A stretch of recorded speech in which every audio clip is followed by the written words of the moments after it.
The Trump administration has called for an end to a program that benefited Salvadorian refugees who had fled the country following two massive earthquakes in the early 2000s, in 2001 to be specific. Under this policy, which was passed by or supported by George W. Bush, about 200,000 people from El Salvador were able to remain in the United States and work legally because of these earthquakes and because it was unsafe for them to go back. Now, the Trump administration has come in and they are ending the program. Homeland Security officials said that they were ending a humanitarian program known as temporary protected status for Salvadorans who had been allowed to live and work legally in the United States since a pair of devastating earthquakes struck their country in 2001. Now, what happens after about a year is the sitting president will make a decision as to whether or not the program should be extended. And over again, both George W. Bush and Obama decided to extend the program because things did change in El Salvador. The infrastructure was, for the most part, rebuilt, at least that's the way it's being reported. But there were other unique issues that were happening in the country. Cartel violence had become so incredibly terrible that it was unsafe for a lot of people to go back. And so remember, these are people who were here since at least 2001, and many of them had families in the United States since then. Some of them actually opened their own businesses and employed people in the United States. And some of them even bought homes in the United States. And so an end to this policy could mean a lot of confusion and chaos for these individuals. Now, the program shielded them from deportation if they had arrived in the United States illegally. So even if they were here illegally following these earthquakes, they were able to stay. The administration is giving the Salvadorans in the program until September of 2019 to get their affairs in order. So essentially, they're giving them until 2019 to leave the country. Yeah. If they don't do that, then they do risk quite a bit by remaining here in the US. So let's say they do that. They deal with all of the paperwork and all that by 2019. Imagine they've been here 18 years and they have to go back to a country that. Are they going to recognize it if they've been here the whole time? I mean, imagine if I moved to Texas, lived there for like 5 years. Now I've been in California for about 6 years. Going back to Connecticut is not an option at this point, okay? And that's a much smaller change, obviously, than moving across the world, setting up families, having children.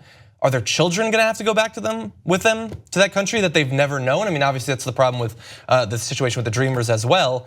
And I had kind of hoped to some extent that with the continuing legal trouble of the Muslim ban and with Steve Bannon leaving the White House, one of the chief people pushing this anti-immigrant fervor, maybe that would die down and the White House would become a little bit more moderate on those issues. Well, but that might not be the case. I didn't expect that to happen because you have to also consider the timing of this. This is a story that broke today, and it was following several days of attention toward Michael Wolff's book, Fire and Fury. And so the reason why I bring that up is because Trump is always looking for a way to appease his base, his core supporters, especially in the middle of chaos that makes him look really bad. And what does his base really love about him? And I think this is separate from Steve Bannon, although Steve Bannon is very anti-immigration.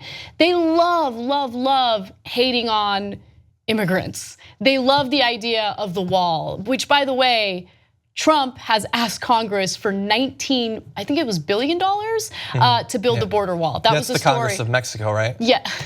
Because they're going to pay for it? Congress of the United States. That was a story that, by the way, went under the radar because of all the attention on Michael Wolff's book. But nonetheless, these are people that, again, they have businesses in the US, they own homes in the US, they have children in the US. In fact, let me give you some of the exact numbers. The beneficiaries have 192,700 American-born children. Damn. 88% participate in the labor force compared with 63% of the overall United States population, which, by the way, it's a pretty shocking number. And nearly elderly and children and stuff. And nearly 1/4 have a mortgage. And so the question now is, well, what happens with these very complicated situations? What happens to the businesses that they've developed and the people who are now employed under those businesses? What happens to businesses that have employed them?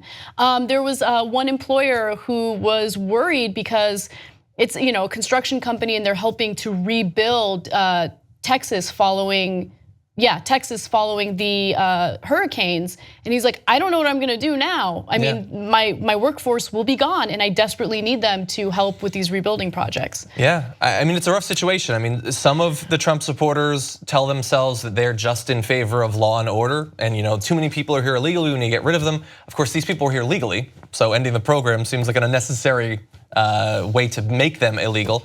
And then you have a significant portion of the country that says, they're not Americans. I don't care how long they're here. Fuck them, get rid of them. Right. Now that is not a majority of the country, but it's a significant part. And I think, so you brought up the need to appease his base. I think that Trump and the Republicans are in for some interesting times in that area, because the first year legislatively of the Trump administration had two things happen. It had the Obamacare debacle and it had the tax cuts. And the interesting thing about both of those were, through the arcane rules of the Senate, it was possible, if you tweaked the rules and if you limited what you were trying to change, that you could get things passed with a sheer majority. They were effectively able to avoid the need to break any sort of filibuster because they were purely financial matters. But they want to overhaul immigration laws in this country, and that is not a purely financial thing, which means that if they're going to do that, they can't do it with 51 votes, which is what they have. They need 60. Now, they could reliably get a couple of Republicans in Democratic clothing to sign on to any kind of draconian immigration overhaul, but they can't get 9 of them to do that. And so while he might allow this to lapse and want to throw people under the bus, there's every chance in the world that if the 9 Democrats they need put this in as a part of it, include the resolving the legal situation of DACA, obviously, and maybe this and some other stuff. He wants to just go fire and brimstone, but in this case, his arms are tied, or at least Mitch McConnell's are. They're going to need some of those Democrats. Not only are they going to need some of those Democrats, you have to keep in mind that there are Republicans who are moderate on this particular issue, that aren't as draconian on immigration as Trump is. Yeah, that's true. And so it's interesting to see how things play out. I will say that I'm beyond disappointed by Democrats so far when it comes to the DACA issue. I feel like they could have fought much harder, and so You're far, saying tying it to the budget. Tying into the budget, and I want to see them fight harder. And remember, that deadline is coming up very quickly. In March, who knows what the fate of these DACA recipients will be? But I want to see more leadership from Democrats, and more importantly, well, this is their opportunity. It is absolutely their opportunity. I hope they take it. So far, we'll see a lot of room for disappointment, but we'll see how it plays out. You just watched the video by the Young Turks, the home of the revolution. If you'd like to get the full show, come join us and become a member. tytnetwork.com/join.